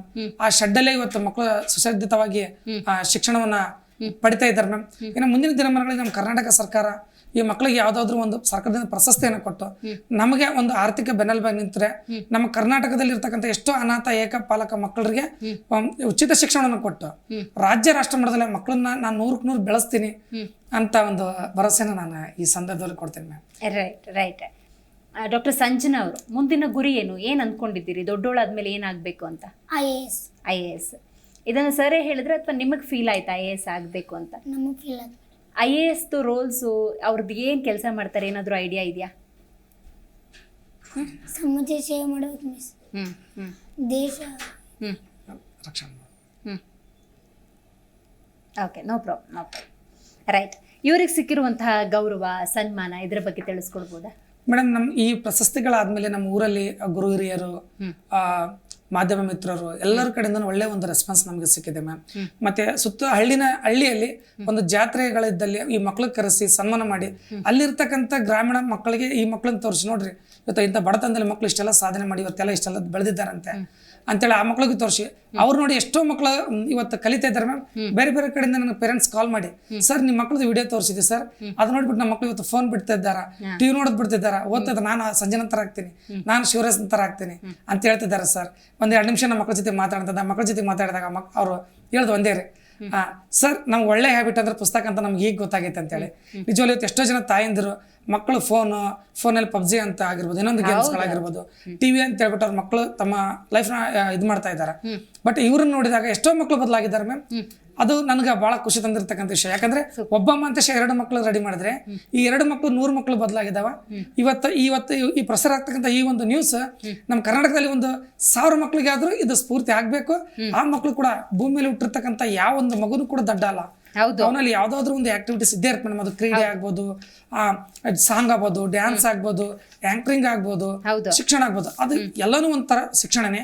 ಅದು ಪಡ್ಕೊಂಡು ನಮ್ಮ ರಾಜ್ಯ, ನಾಡು, ನುಡಿ, ದೇಶದ ಒಂದು ಕೀರ್ತಿಯನ್ನ ರಾಷ್ಟ್ರ ಮಟ್ಟದಲ್ಲಿ ಬೆಳೆಸುವಂತ ಮಕ್ಕಳು ಎಲ್ಲರಾಗ್ಲಿ, ಅವ್ರಿಗೇನೇ ಶಿಕ್ಷಣದ ಬಗ್ಗೆ ಗೈಡೆನ್ಸ್ ಬೇಕಾದ್ರೆ ನನ್ನ ನಂಬರ್ ತಗೊಳ್ಳಿ, ನಾನು ಕಾಂಟ್ಯಾಕ್ಟ್ ಮಾಡಲಿ, ನಾನು ತಿಳಿದಷ್ಟು ನಾನು ಕೂಡ ಅವರಿಗೆ ಮಾರ್ಗದರ್ಶನ ಮಾಡ್ತೇನೆ ಅಂತ ಈ ಸಂದರ್ಭದಲ್ಲಿ ಹೇಳ್ತೀನಿ ಮ್ಯಾಮ್. ಸೂಪರ್. ಶಿವರಾಜ್, ಈ ಹಿಂದೆ ನಿಮ್ಮನ್ನು ಯಾರಾದರೂ ನಿಮ್ಮ ಹೆಸರೇನು ಅಂತ ಕೇಳಿದಾಗ ಶಿವು, ಶಿವರಾಜು, ರಾಜು ಅಥವಾ ಬೇರೆ ಯಾರಾದರೂ ಕರಿಬೇಕಾದ್ರೆ ಎ ಮರಿ ಬಾಯಿಲಿ, ಎ ಪುಟ ಬಾಯಿಲಿ ಈ ಥರ ಕರಿತಿದ್ರು. ಇವಾಗ ನಿಮ್ಮ ಹೆಸರು ಕೇಳಿದಾಗ ಡಾಕ್ಟರ್ ಶಿವರಾಜ್ ಅಂತ ಹೇಳ್ತಿರಲ್ಲ, ಆ ಫೀಲಿಂಗ್ ಹೆಂಗಿದೆ, ಆ ಭಾವನೆ ಹೆಂಗಿದೆ? ತುಂಬ ಸಂತೋಷ ಆಯ್ತು. ನಮ್ಮ ತಾಯಂದಿರೆ ಭಾಳ ಸಂತೋಷ ಆಗ್ತೈತಿ. ಹೌದಾ? ನಮ್ಮ ಹಾಂ, ರೈಟ್. ನಿಮಗೇನು ಅನಿಸುತ್ತೆ ಸಂಜನಾ? ಸಂಜು ಅಂತಾರೋ, ಪುಟ್ಟ ಅಂತಾರೋ, ಪ್ರೀತಿಯಿಂದ ಮುದ್ದು, ಚಿನ್ನ, ಬಂಗಾರ ಅಂತೆಲ್ಲ ಕರಿತಿರ್ತಾರೆ. ಇವಾಗ ನಿಮ್ಮ ಹೆಸರೇನು ಅಂತ ಕೇಳಿದ್ರೆ ಡಾಕ್ಟರ್ ಸಂಜನಾ ಅಂತ ಹೇಳ್ತೀರ, ಒಂದು ಪ್ರೌಡ್ ಫೀಲ್ ಆಗತ್ತಾ? ಶಾಲೆಯಲ್ಲಿ ನಿಮ್ಮನ್ನು ಏನಂತ ಕರೀತಾರೆ? ಟೀಚರ್ಸ್ ನಿಮ್ಗೆ ಹೆಂಗೆ ಎನ್ಕರೇಜ್ ಮಾಡ್ತಿದ್ದಾರೆ? ನಮ್ಮ ಶಾಲೆಯಲ್ಲಿ ಮೇಡಮ್, ನಾ ಸ್ಕೂಲಿಗೆ ಹೋದ್ರೆ ಇವ್ರು ನೋಡಿ ಕಲೀರಿ, ಸ್ವಲ್ಪ ಇವು ಇಷ್ಟೆಲ್ಲ ಅಫರ್ಟ್ ಮಾಡಿದ್ದಾರೆ, ನೀವು ನೋಡಿ ಮಾಡ್ರಿ ಅಂತ ಎಲ್ಲರಿಗೂ ಹೇಳ್ತಾರೆ. ಸರ್, ನೀವು ಹೇಳಬೇಕು, ಮುಂದೆ ಇವ್ರಿಗೆ IAS ಆಗಬೇಕು ಈ ಥರದ್ದೇನೋ ಒಂದಷ್ಟು ಹೇಳ್ತಾ ಇದ್ದ ಕನಸುಗಳನ್ನು ಕಟ್ಕೊಂಡಿದ್ದಾರೆ. ಸೊ ಆ ಭಾವನೆ ನೀವು ತುಂಬಿದ್ದ ಅಥವಾ IAS ರೂಲ್ಸ್ ಆ್ಯಂಡ್ ರೆಸ್ಪಾನ್ಸಿಬಿಲಿಟೀಸ್ ಬಗ್ಗೆ ಏನಾದರೂ ತಿಳಿಸ್ಕೊಟ್ಟಿದ್ದೀರಾ? ಹೇಗೆ ಅದು ಅಂತ? ಮ್ಯಾಮ್, ಈ ಮಕ್ಕಳಿಗೆ ನಾನು ನಿಮ್ಮ ಕನಸು ಭಾಳ ದೊಡ್ಡದಾಗಿರಲಿ, ಅದು ರೀಚ್ ಆಗುತ್ತೆ ಇಲ್ಲ ಗೊತ್ತಿಲ್ಲ, ಬಟ್ ಕನಸು ಮಾತ್ರ ಭಾಳ ದೊಡ್ಡದಾಗಿರಲಿ. IAS ನಿಮ್ಮ ಕನಸಾಗಿರಲಿ. IAS ಆಗಿಲ್ಲ ಅಂದ್ರೆ ನೀವು IAS ಆಫೀಸರ್ ಮನೆ ಮುಂದೆ ವಾಚ್ಮ್ಯಾನ್ ಆದ್ರೂ ಪರವಾಗಿಲ್ಲ, ಬಟ್ ನಿಮ್ಮ ನಾಲೆಜ್ IAS ಇರಬೇಕು. ಅದಕ್ಕೋಸ್ಕರ ನೀವು ಸ್ಟಡಿ ಮಾಡ್ರಿ ಅಂತೇಳಿ ಈ ಮಕ್ಕಳಿಗೆ IAS ಆಫೀಸರ್ಸ್ ಎಂಟ್ರಿ ಹೆಂಗಿರುತ್ತೆ, IAS ಆಫೀಸರ್ಸ್ ಆಫೀಸಲ್ಲಿ ಅವ್ರದ್ದು ಡಿಗ್ನಿಟಿ ಹೆಂಗಿರುತ್ತೆ, ಮತ್ತೆ ಅವರು ಒಂದು ಡಿಸ್ಟ್ರಿಕ್ಟ್ನ ಯಾವ ಥರ ಕಂಟ್ರೋಲ್ ಮಾಡ್ತಾರ, ಅವ್ರಿಗೆ ಇರ್ತಕ್ಕಂಥ ವ್ಯಾಲ್ಯೂ ಹೆಂಗಿರುತ್ತೆ, ಮತ್ತು ಅವ್ರಿಗೆ ಒತ್ತಡ ಯಾವ ಥರ ಇರುತ್ತೆ, ನೀವು ಅದನ್ನ ಆದ್ಮೇಲೆ ಯಾವ ಥರ ನಿಭಾಯಿಸ್ತಾರೆ ಅನ್ನೋದ್ರ ಬಗ್ಗೆ ನನಗೆ ಗೊತ್ತಿರೋಷ್ಟು ಮಟ್ಟಿಗೆ ಅವರಿಗೆ ಹೇಳಿದ್ದೀನಿ ಮೇಡಮ್.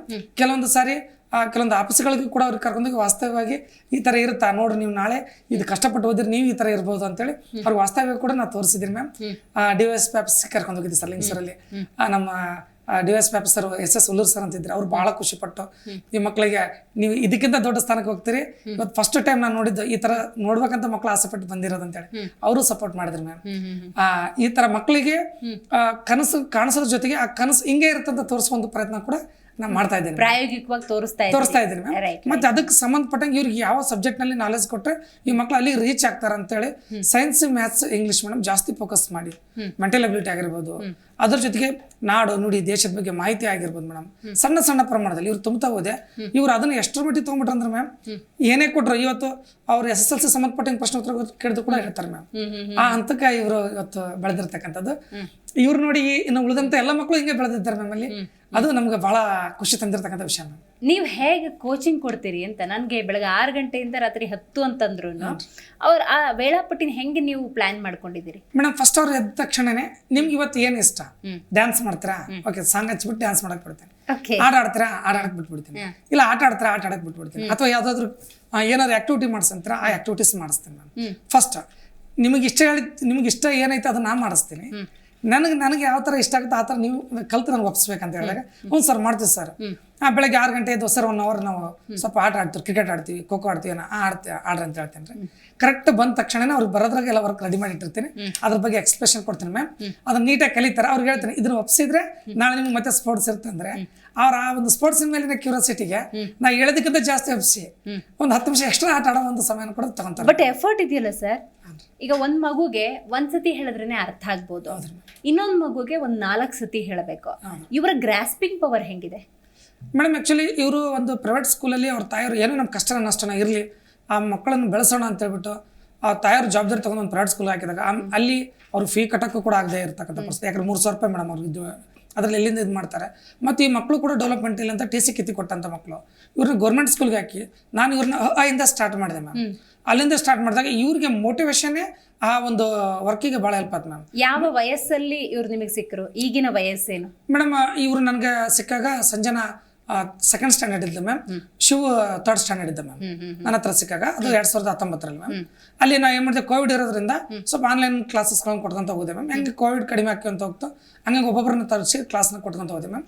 ಇವರಿಗೆ ಇಷ್ಟು ನಾನು ಯಾವ ಥರ ಪಾಠ ಮಾಡಿರೋದಕ್ಕಿಂತ ಇವ್ರಿಗೆ ಮೋಟಿವೇಶನ್ ಮ್ಯಾಮ್. ಹೌದು, ದೊಡ್ಡ ದೊಡ್ಡ ವ್ಯಕ್ತಿಗಳದ್ದು, ಇತಿಹಾಸಕಾರರದು, ಮಹಾನ್ ವ್ಯಕ್ತಿಗಳ ಬಗ್ಗೆ ಅವ್ರದ್ದು ಮೋಟಿವೇಶನ್ ಮಾಡಿ ಅವ್ರು ಇಷ್ಟು ಕಷ್ಟಪಟ್ಟು ಓದಿದಾರ, ನೀವು ಓದ್ರಿ ಅಂತ ಮತ್ತೆ ಆ ಮಕ್ಕಳಿಗೆ ತಿಳಿಯುವ ಮಟ್ಟದಲ್ಲಿ ನಾವು ಇಳಿದು ಒಂದು ಪ್ರಯತ್ನ ಮಾಡಿದಾಗ ಅವರು ಅದನ್ನ ಗ್ರಹಿಸ್ಕೊಂಡ್ರೆ ಮ್ಯಾಮ್.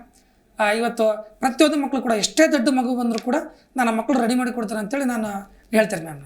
ರೈಟ್. ಇವತ್ತಿನ ಸ್ಟೂಡೆಂಟ್ಸ್ ಅಂದ್ರೆ ಮೊಬೈಲ್ ಅಡಿಕ್ಷನ್ ಜಾಸ್ತಿ ಇದೆ, ಮತ್ತೆ ಡಿಮಾಂಡ್ಸ್. ಇವಾಗ ಪೇರೆಂಟ್ಸ್ ಹತ್ರ ಡಿಮಾಂಡ್ ಮಾಡೋ ಲೆವೆಲ್ಲೇ ಬೇರೆ ಆಗಿದೆ. ಇವತ್ತು ಸಣ್ಣ ಪುಟ್ಟ ವಸ್ತುಗಳಿಗೆ ಮಕ್ಕಳು ಡಿಮಾಂಡ್ ಮಾಡಲ್ಲ, ಅಷ್ಟರ ಮಟ್ಟಿಗೆ ಡಿಮಾಂಡ್ ಇದೆ. ಬಟ್ ನೀವು ನಿಮ್ಮ ಟ್ರ್ಯಾಕಿಗೆ ಮಕ್ಕಳನ್ನ ತಗೊಂಡಿದ್ದ ಚಾಕಚಕ್ಯತೆ ಹೆಂಗೆ ಅಂತ? ಮೇಡಮ್ ಫಸ್ಟ್ ಇವರು ಕೂಡ ಎಲ್ಲ ಮಕ್ಳ ಥರನೇ ಫೋನ್ಗೆ ಟಿವಿಗೆ ಇದಾಗ್ಬಿಟ್ಟಿದ್ರು. ಯಾಕಂದ್ರೆ ಅವ್ರ ತಾಯಲ್ಲಿ ಮನೆಯಲ್ಲಿ ಇರಲ್ಲ, ಕೆಲ್ಸಕ್ಕೆ ಹೋಗ್ತಾ ಇದ್ರಿ. 2 ಮಕ್ಕಳು ಮನೇಲಿ ಇರೋದು ಟಿವಿ ಫೋನ್ ಅಂತ ಇದಾಗಿದ್ರಿ ಮ್ಯಾಮ್. ತದನಂತರ ಇವ್ರನ್ನ ಫೋನ್ ಬಿಡಿಸೋದಕ್ಕೋಸ್ಕರನೇ ಆ ಫೋನಿನ ಹ್ಯಾಬಿಟ್ನ ಬಿಡಿಸೋದಕ್ಕೋಸ್ಕರನೇ ಮೇಡಮ್, ಫೋನ್ ಇಂದ್ರಿ ಟಿವಿ ಇದ್ರಿ ಅದಕ್ಕೋಸ್ಕರ ಪುಸ್ತಕದ ಹ್ಯಾಬಿಟ್ಸ್ನ ಹಚ್ಚಿದ್ದಾರೆ ಮ್ಯಾಮ್. ನಾವು ಫಸ್ಟಿಗೆ ಅವ್ರ ಇಬ್ಬರ ಮಧ್ಯೆ ಕಾಂಪಿಟೇಷನ್ ಅನ್ನ ಏರ್ಪಡಿಸಿದ್ದಾರೆ. ನೀ ಫಸ್ಟ್ ನೀ ಜಾಸ್ತಿ ಹೇಳ್ತಾ, ನೀ ಜಾಸ್ತಿ ಹೇಳ್ತೆ, ನೀ ಕರೆಕ್ಟಾಗಿ ಒಪ್ಪಿಸ್ತೆ, ನೀ ಕರೆಕ್ಟಾಗಿ ಒಪ್ಪಿಸ್ತೆ, ಈ ಥರ ಅವ್ರು ಹೇಳ್ಕೊಂತ ಹೋದಾಗ ಅವರು ಯಾವ ಥರ ಇನ್ವಾಲ್ವ್ಮೆಂಟ್ ಆದ್ರಂದ್ರೆ ಮ್ಯಾಮ್, ಈಗ ಸದ್ಯ ಅವ್ರು ನೈಟ್ ಮಲಗ್ತಾ ಇದ್ರೆ ಅವ್ರ ಪಕ್ಕದಲ್ಲಿ ಒಂದು ಪುಸ್ತಕ ಇರುತ್ತೆ. ಅವ್ರು ಹೇಳ್ತಾರೆ ಮ್ಯಾಮ್, ನಾವು ಯಾವ್ದಾರು ಒಂದು ಊರಿಗೆ ಹೋದ್ರೆ ನನ್ನ ಕೈಲಿ ಒಂದು ಪುಸ್ತಕ ಇರ್ಬೇಕು ಸರ್, ಫೋನ್ ಬೇಡ ಅಂತ ಹೇಳ್ಬಿಟ್ಟು ಆ ಹಂತಕ್ಕೆ ಬಂದು ಇವರು ತಲುಪಿದ್ದಾರೆ. ಇವತ್ತು ಅವ್ರಿಗೆ ಫೋನು ಆಟ ಅನ್ನೋದಕ್ಕಿಂತ ಮ್ಯಾಮ್, ನಾವು ಶಿಕ್ಷಣದಲ್ಲಿ ಏನಾದರೂ ಸಾಧನೆ ಮಾಡಬೇಕು, ನಮ್ಮ ಬಡತನ ನಿರ್ಮೂಲನೆ ಆಗ್ಬೇಕಾದ್ರೆ ಅದು ಶಿಕ್ಷಣದಿಂದ ನಮ್ಮಿಂದ ಎಷ್ಟೋ ಜನ ಮಕ್ಕಳು ಪ್ರೇರಿತರಾಗ್ತಾರೆ ಅಂತೇಳಿ ಅವರು ಕೂಡ ಕಲಿತಾ ಇದ್ದಾರೆ ಮ್ಯಾಮ್. ಅವ್ರ ಜೊತೆಗೆ ಎಷ್ಟೋ ಮಕ್ಕಳು ಕೂಡ ಕಲಿತಾ ಇದ್ದಾರೆ. ಇದೇ ಅವರಿಗೆ ಇನ್ಸ್ಪಿರೇಷನ್ ಆಯ್ತು ಮ್ಯಾಮ್. ಅಲ್ಲ, ನೀವು ಮಾತಾಡೋದು ನೋಡಿದ್ರೆ ನನಗೂ ಒಂದಷ್ಟು ಕ್ವಶನ್ ಕೇಳೋಣ ಅಂತ ಅನಿಸ್ತಿದೆ. ಕೇಳ್ರಿ ಮ್ಯಾಮ್. ಕೇಳದಾ? ರೈಟ್. ರೆಡಿನಾ ಶಿವರಾಜ್? ರೆಡಿ ಅಂದ್ರೆ ಇಷ್ಟು ಕ್ವಶನ್ಸ್ ಇದೆ. Are you ready? Ready. Sanjana ready? Yes madam. Okay, ನಾನು ಫಸ್ಟ್ ಪ್ರಿಪೇರ್ ಆಗ್ತೀನಿ ಆಯ್ತಾ? ಹಸಿರು ಕ್ರಾಂತಿಯ ಪಿತಾಮಹ ಯಾರು? ಡಾಕ್ಟರ್ ಶಿವರಾಜ್. MS ಸ್ವಾಮಿನಾಥನ್. ಭಾರತದ ಪ್ರಮುಖ ಮಾನ್ಯರು, ಅವರ ಬಿರುದುಗಳ ಬಗ್ಗೆ ಕೇಳ್ತಾ ಇದ್ದೀನಿ. ಬಾಲಗಂಗಾಧರನಾಥ್ ತಿಲಕ್. ಲೋಕಮಾನ್ಯ. ಯೋಗಾಸನದ ಪಿತಾಮಹ. ಪತಂಜಲಿ ಮಹರ್ಷಿ. ಚಿತ್ತರಂಜನ್ ದಾಸ್. ದೇಶಬಂಧು. ಡಾಕ್ಟರ್ ಸಂಜನಾ ಹೇಳಬೇಕು. ಭಾರತ ರತ್ನ ಪಡೆದ 4 ಮಂದಿ ಹೆಸರು ಹೇಳ್ಬೋದಾ? C Rajagopalachari, Sarvepalli Radhakrishna, C V Raman, Bhagwan Das, sir Vishweshwara Jawaharlal Nehru, Jayapant ತಂಡಕೇಶಕರ್, ಪ್ರೇಮಚಂದ್ರ, ಪುರುಷೋತ್ತಮ ಮಡಾರ್, Tandon, doctor Rajendra, doctor Jaikishan, P V Kane, ಲಾಭ ಶಾಸ್ತ್ರಿ, ಮುರಾರ್ ದೇಸಾಯಿ, ಮೌಲಾನಾ ಅಬ್ದುಲ್ ಕಲಾಂ ಆಜಾದ್, MS. ಡನ್. ಜ್ಞಾನಪೀಠ ಪ್ರಶಸ್ತಿ ಪಡೆದ ಅವರ ಹೆಸರು ಹೇಳ್ಬೋದಾ? ಜಿ ಶಂಕರ್ ಕುರ್ಫ್ ಬಂಡಕಳ ಮಲಯಾಳಂ, ತಾರಶಂಕರ ಮುಖ್ಯೋಪಾಧ್ಯಾಯ, ಗಂಧಾವತ ಮಂಗಳಿ, ಕುವೆಂಪು, ಶ್ರೀರಾಮ್ ದರ್ಶನಂ ಕನ್ನಡ, ಉಮಾಶಂಕರ್ ಜ್ಯೋತಿ, ನಿತೀಶ್ ಗುಜರಾತ್, ಸುಂದಾ ಪಂಚಿದಾಂಬರ ಹಿಂದಿ, ಟೀರಾ ಗೋರಪಲ್ಲಿ, ಗುಲಲ್ನಲ್ಲ ಉರ್ದು, ವಿಶ್ವನಾಥ್ ಸತ್ಯನಾರಾಯಣ, ರಾಮಣ್ಣ ಕಲ್ಪವೃಕ್ಷ ತೆಲುಗು, ವಿಷ್ಣುದೇಶ್ ಮತಿಪತ್ ಮಂಗಳಿ, ರಾಮನಾಥ್ ಸಿಂಗ್ ಮಾವನಿ ಹಿಂದಿ, ಧರ್ಮೇಂದ್ರ ನಾಕುತಂತ್ರಿ ಕನ್ನಡ, ಗೋಪಿನ ಮೋತಿ ಮತಿಮಾಲ್ ಒರಿಯ, VS ಖಂಡೇಕರ್ ಯಾತಿ ಮರಾಠಿ. ಪಕ್ಷಿಶಾಸ್ತ್ರದ ಸಲೀಂ ಅಲಿ. ಭಾರತೀಯ ವೈದ್ಯಶಾಸ್ತ್ರದ ಪಿತಾಮಹ. ಧನ್ವಂತರಿ. ಭಾರತೀಯ ಸೈನ್ಯ ಪೂಜ್ಯ ಪಿತಾಮಹ. Saint Lawrence. ರಾಸಾಯನಿಕ ಶಾಸ್ತ್ರದ ಪಿತಾಮಹ. Antonio Lavoisier. ಆಧುನಿಕ ಕ್ಷಿಪಣಿ ತಂತ್ರಜ್ಞಾನದ ಪಿತಾಮಹ. ಟಿಪ್ಪು ಸುಲ್ತಾನ್. ಕರ್ನಾಟಕ ಸುಗಮ ಸಂಗೀತದ ಪಿತಾಮಹ. ಪುರಂದರದಾಸರು. ಭಾರತೀಯ ಜ್ಯೋತಿಷ್ಯ ಶಾಸ್ತ್ರದ ಪಿತಾಮಹ. ವರಾಮಿರಿ. ಆಯುರ್ವೇದ ಪಿತಾಮಹ. ಚರಕ. ಸೂಪರ್. ಕನ್ನಡದ ಕಾವ್ಯ ಪಿತಾಮಹ. ಜೆಪೇರಿ ಬೌಸೇರ್. ಕನ್ನಡದ ಕಾವ್ಯ ಪಿತಾಮಹ. ಪಂಪ. ಕಾದಂಬರಿಯ ಪಿತಾಮಹ. ಗಳಗನಾಥ್. Super sir. ರೈಟ್, ನನಗೊಂದು ಕ್ಲಾರಿಟಿ ಸಿಕ್ತು. ತುಂಬ ಪ್ರಿಪರೇಷನ್ನ ಮಕ್ಕಳಿಗೆ ಕೊಟ್ಟಿದ್ದೀರಿ, ಅದ್ಭುತವಾದಂಥ ಸಾಧನೆ ಮಾಡಿದ್ದಾರೆ. ನಿಮ್ಮ ಮುಂದಿನ ಗುರಿ ಏನು ಅಂತ? ಮ್ಯಾಮ್, ಈ ಒಂದು ಅಪ್ಪುದ್ದಿದಮ್ಮ ಅಂತಕ್ಕಂಥ ಈ ಒಂದು ಕೋಚಿಂಗ್ ಕ್ಲಾಸ್ ಆ್ಯಕ್ಚುಲಿ ಮ್ಯಾಮ್ ಇದು ಮುಂದೆ ಇದು ಒಂದು ಶಾಲೆಯಾಗಿ ಪರಿವರ್ತನೆ ಆಗಬೇಕು. ಅಲ್ಲಿ ನಮ್ಮ ಸುತ್ತಮುತ್ತಲಿನಿರ್ತಕ್ಕಂಥ ಅನಾಥ, ಬಡ, ಏಕಪಾಲಕ ಮಕ್ಕಳೆಲ್ಲ ಉಚಿತವಾಗಿ ಶಿಕ್ಷಣವನ್ನು ಪಡೆದು ಅವರು ನಮ್ಮ ರಾಜ್ಯ ರಾಷ್ಟ್ರ ಮಟ್ಟದಲ್ಲಿ ಮಕ್ಕಳು ತಮ್ಮ ಹೆಸರನ್ನ ಬೆಳೆಯುವಂಥ ಹಂತಕ್ಕೆ ಬೆಳಿಬೇಕು. ಮತ್ತು ಅದಕ್ಕೆ ನಮಗೆ ಯಾವ ರೀತಿಯಾಗಿ ಸಹಾಯ ಸಹಕಾರ ಸಿಗುತ್ತೆ ಅನ್ನೋದ್ರ ಮೇಲೆ ನಾನು ಮುಂದಿನ ನಿರ್ಧಾರ ತಗೋಬೇಕಂತಿದ್ದೀನಿ ಮೇಡಮ್. ಅಲ್ಲಿವರೆಗೂ ನನ್ನ ಈ ಒಂದು ಎಲ್ಲಿವರೆಗೂ ನನ್ನ ಜೀವ ಇರುತ್ತೆ ಅಲ್ಲಿವರೆಗೂ ಈ ಒಂದು ಸಮಾಜ ಸೇವೆ ಮಾತ್ರ ನಿಲ್ಲಲ್ಲ ಮ್ಯಾಮ್. ಹೋಗ್ತಾ ಇರುತ್ತೆ. ನೆಕ್ಸ್ಟ್ 2 ಮಕ್ಕಳು ಮತ್ತೆ ಇನ್ನೊಂದು 2 ಮಕ್ಕಳು ಹಿಂಗೆ ತಗೊಂಡು ಹೋಗ್ತಾನೆ ಇರ್ತೇನೆ ಮ್ಯಾಮ್. ಈಗ ಸದ್ಯ 80 ಸ್ಟೂಡೆಂಟ್ಸ್ ಇದ್ದಾರೆ ಮ್ಯಾಮ್. ರೈಟ್. ನೀವೇನು ಈ ತರ ಛಲದಿಂದ ಮುಂದಕ್ಕೆ ಹೋಗ್ತಾ ಇದ್ದೀರಿ, ನಿಮ್ಮ ಕುಟುಂಬದಲ್ಲಿ ನಿಮ್ಮ ಈ ಕಾರ್ಯಕ್ಕೆ ಸಹಕಾರ ಇದೆಯಾ? ಇದೆ ಮ್ಯಾಮ್. ನಮ್ಮ ಅಣ್ಣಂದ್ರು ಎಲ್ಲರೂ ನಮ್ಗೆ ಸಪೋರ್ಟ್ ಮಾಡ್ತಾ ಇದ್ದಾರೆ. ನಮ್ಮ ಮನೇಲಿ ನಮ್ಮ ಕುಟುಂಬ ಆಗಿರ್ಬೋದ್ರಿ, ಎಲ್ಲರೂ ಕೂಡ ಒಳ್ಳೆ ಸಪೋರ್ಟ್ ಮಾಡ್ತಾರೆ. ನಾವು 5 ಜನ ಅಣ್ಣ ತಮ್ಮರು, ನಾವು 4 ಜನ ಮನೆ ನೋಡ್ಕೊಂಡಿದ್ದೀವಿ. ಒಬ್ಬ ಸಮಾಜ ಸೇವೆಯನ್ನು ಮಾಡಲಿ ಅಂತೇಳಿ ನಮ್ಮ ಮನೇಲಿ ಕೂಡ ಸಪೋರ್ಟ್ ಮಾಡಿದ್ದಾರೆ ಮ್ಯಾಮ್. ಹಂಗಾಗಿ ಇವತ್ತು ಇಷ್ಟ ನಾನು ಮಾಡಕ್ ಅನುಕೂಲ ಆಯ್ತು ರೀ. ಕರ್ನಾಟಕ ಸರ್ಕಾರದಿಂದ ಇವು ಕರ್ನಾಟಕದ ಕೊಡುಗೆಗಳು, ನೀವು ಸೇರಿದ ಹಾಗೆ ಏನ್ ಎಕ್ಸ್ಪೆಕ್ಟ್ ಮಾಡ್ತಾ ಇದ್ದೀರಿ? ನಿಮ್ಮ ನಿರೀಕ್ಷೆ ಏನು ಅಂತ? ನಮ್ಮ ಕರ್ನಾಟಕ ಸರ್ಕಾರ ಇಂಥ ಬಡ ಮಕ್ಕಳನ್ನ ಗುರುತಿಸಿ ಸರ್ಕಾರದ ಕಡೆಯಿಂದ ಯಾವ್ದಾದ್ರು ಪ್ರಶಸ್ತಿಯನ್ನ ಕೊಟ್ಟು ಇವರಿಗೆ ಗೌರವ ಸಲ್ಲಿಸಿದ್ರೆ ಮುಂದಿನ ದಿನಮಾನಗಳಲ್ಲಿ ಇಂಥ ಎಷ್ಟೋ ಬಡ ಮಕ್ಕಳು ಈ ತರ ಶಿಕ್ಷಣವನ್ನು ಪಡೆದು ಮುಂದೆ ಬರೋಕ್ ಸಾಧ್ಯ. ಸರ್ವ ಶಿಕ್ಷಣ, ಎಲ್ಲರೂ ಕಲಿಯೋಣ, ಎಲ್ಲರೂ ಬೆಳೆಯೋಣ ಅಂತ ಬರೀ ಮಾತಿನಿಂದ ಹೇಳಿದ್ರೆ ಆಗಲ್ಲ ಮ್ಯಾಮ್. ಅದನ್ನ ಕಾರ್ಯರೂಪಕ್ಕೆ ತರಬೇಕಾದ್ರೆ ಸರ್ಕಾರ ಕೆಲವೊಂದು ನಿರ್ಧಾರಗಳನ್ನು ಮಾಡ್ಬೇಕಾಗ್ತೈತಿ. ಇಂಥ ಮಕ್ಕಳನ್ನ ನಾವು ಇವತ್ತು ಅಸಹಾಯಕ ಸ್ಥಿತಿಯಲ್ಲಿ ಇದ್ರೂ ಕೂಡ ಎಷ್ಟು ಮಕ್ಕಳನ್ನ ಹಂತಕ್ಕೆ ತಂದಿದ್ದೀವಿ. ಇನ್ನು ಮುಂದೆ ಇಂಥ ಮಕ್ಕಳಿಗೆ ಹೈಯರ್ ಎಜುಕೇಶನ್ಗೆ ಸರ್ಕಾರ ತಮ್ಮ ಜವಾಬ್ದಾರಿಯನ್ನು ತಗೊಂಡು ಮುಂದಿನ ಇವ್ರ ಸ್ಟಡಿಗೆ ಆಗಿರ್ಬೋದ್ರಿ, ಮತ್ತು ಇವ್ರಿಗೆ ಕೆಲವೊಂದು ಗೌರವ ಪ್ರಶಸ್ತಿಗಳನ್ನು ಕೊಡೋದ್ರ ಮುಖಾಂತರ ಇವರಿಗೆ ಒಂದು ಪ್ರೋತ್ಸಾಹ ಮಾಡಿದ್ರೆ ಇಂಥ ಎಷ್ಟೋ ಬಡ ಮಕ್ಕಳಿಗೆ ಇದು ಸ್ಫೂರ್ತಿದಾಯಕ ಆಗುತ್ತೆ ಅಂತೇಳಿ ನಾನು ಇವತ್ತಿನ ಎಲ್ಲ ಗುರು ಹಿರಿಯರಲ್ಲಿ ಮನವಿ ಮಾಡ್ತೀನಿ. ರೈಟ್. ಕಾರ್ಯಕ್ರಮದಲ್ಲಿ ಡಾಕ್ಟರ್ ಸಂಜನಾ, ಡಾಕ್ಟರ್ ಶಿವರಾಜ್, ಮಹಾಂತೇಶ್ ಚಲವಾದಿಯವರು ಭಾಗಿಯಾಗಿ ಅದ್ಭುತ ಕ್ಷಣಗಳನ್ನು ನಮ್ಮ ಜೊತೆ ಇದ್ದೀರಿ, ಜಿ ಕನ್ನಡದಲ್ಲಿ ಮಾತಾಡಿದ್ರಿ. ಥ್ಯಾಂಕ್ ಯು ಸೋ ಮಚ್ ನಿಮ್ಮೆಲ್ಲರಿಗೂ ಕೂಡ. ಧನ್ಯವಾದ. ವಿದ್ಯೆಯ ಜೊತೆಗೆ ವಿನಯವೂ ಇದ್ದರೆ ಅರಳಿದ ಹೂವಿಗೆ ಪರಿಮಳವಿದ್ದಂತೆ ಅಂತ ಹೇಳ್ತಾರಲ್ಲ, ಈ ಮಕ್ಕಳಲ್ಲಿ ನಿಜಕ್ಕೂ ಕೂಡ ಅದ್ಭುತವಾದಂತಹ ವಿದ್ಯೆ ಇದೆ, ಅದ್ಭುತವಾದಂತಹ ಸಾಧನೆಯನ್ನು ಮಾಡಿದ್ದಾರೆ, ಅಷ್ಟೇ ವಿನಯ ಕೂಡ ಇದೆ. ಸಾಧನೆ ಮಾಡುವಂತಹ ಛಲ, ಗುರಿ, ಗುರು ಎಲ್ಲವೂ ಇರುವಂತಹ ಇವರಿಗೆ ಖಂಡಿತವಾಗ್ಲೂ ಕರ್ನಾಟಕ ಸರ್ಕಾರ ಸರಿಯಾದಂತಹ ಪೋಷಣೆಯನ್ನು, ಸಹಕಾರವನ್ನು ನೀಡಿದಾಗೆ ಖಂಡಿತವಾಗ್ಲೂ ಅತ್ಯದ್ಭುತವಾದ ಸಾಧನೆಯನ್ನು ಮಾಡೋದಕ್ಕೆ ಸಾಧ್ಯ ಆಗುತ್ತೆ. ಇವರು ನಮ್ಮ ವೀರ ಕನ್ನಡಿಗರು ಅಂತ ಹೇಳ್ತಾ ಇವತ್ತಿನ ಕಾರ್ಯಕ್ರಮವನ್ನು ಮುಗಿಸೋಣ. ನೋಡ್ತಾ ಇರಿ ಜಿ ಕನ್ನಡ ನ್ಯೂಸ್, ಸತ್ಯವೇ ಸುದ್ದಿಯ ಜೀವಾಳ.